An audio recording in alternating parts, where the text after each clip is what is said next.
এই যে শোনেন, ভ্রমণ থেকেই কিন্তু হয় ভ্রমণ কাহিনী। আর ভ্রমণ হচ্ছে নতুন নতুন চ্যালেঞ্জ, নতুন নতুন অভিজ্ঞতা।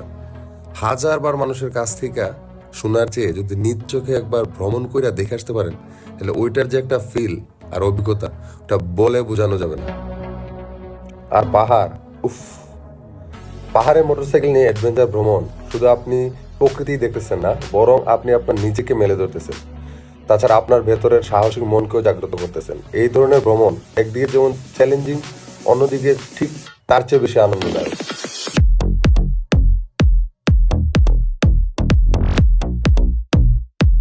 তো কেন পাহাড়ি রাস্তায় মোটরসাইকেলে অ্যাডভেঞ্চার করবেন?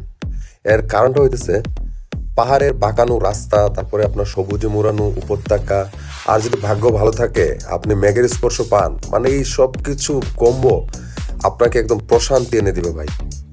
আর নিজেকে চ্যালেঞ্জ করার জন্য মানে আপনার কতটুকু অ্যাবিলিটি আছে, দম আছে, হ্যাঁ, এটা মোটরসাইকেলে ভ্রমণ হোক বা পাহাড় ট্রেকিং হোক, মানে নিজেকে চ্যালেঞ্জ করার অন্যতম একটা মাধ্যম হইতেছে এই পাহাড়।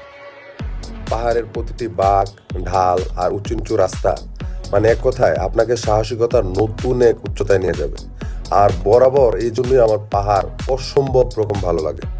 আর পাহাড়ি রাস্তায় যদি মোটরসাইকেল ভ্রমণ করতে পারেন, এক কথায় শুধু এটা একটা মানে মোটরসাইকেল রাইড না, এটা একটা অন্যরকম অনুভূতি যা আপনারে মানে নতুন নতুন চ্যালেঞ্জ এনে দিবে, নতুন নতুন জিনিস শিখাবে।